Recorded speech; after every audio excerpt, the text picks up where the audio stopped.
السلام علیکم ناظرین، ایم بی نیوز کی تازہ ترین ہیڈ لائنز کے ساتھ میں ہوں رابیل سید۔ پی ٹی آئی سندھ کے صدر حلیم عادل شیخ نے فہیم خان کو P T I Karachi division کا صدر مقرر کر دیا۔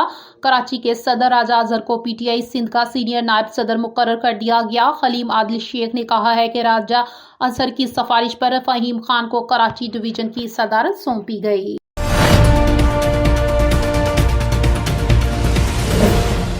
امریکہ نے ایران کے ساتھ جنگ کے دوران ہتھیاروں کی کمی کے باعث دفاعی کمپنی کے ساتھ میزائل خریدنے کا معاہدہ کر لیا۔ امریکی محکمہ دفاع پینٹاگون نے ٹوماہاک میزائلوں کی تیاری اور فراہمی کے لیے دفاعی کمپنی کے ساتھ $22.9 ارب کا معاہدہ کیا۔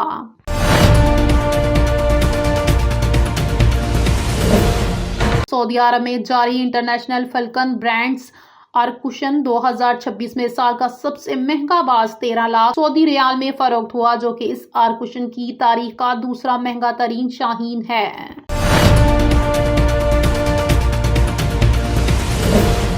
پاکستان نے جنیوا میں اقوام متحدہ کی کانفرنس برائے تخفیف اسلحے کی صدارت سنبھال لی۔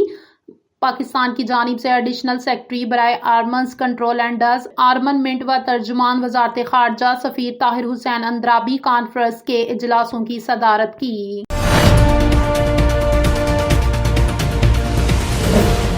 افواج پاکستان نے بھارتی فلم سندور 2 پر شدید رد عمل دیتے ہوئے کہا ہے کہ معرکہ حق کا 1 سال سے زیادہ عرصہ گزرنے کے بعد بھی بھارت شکست کی تلخ حقیقت تسلیم کرنے سے انکاری ہے۔ پاک فوج کے شعبہ تعلقات عامہ (SPR) کی جانب سے جاری اعلامیہ میں کہا گیا ہے کہ بھارت ناکامی تسلیم کرنے کے بجائے تاریخ کو اپنی مرضی کے رنگ میں پیش کرنے کی کوشش کر رہا ہے۔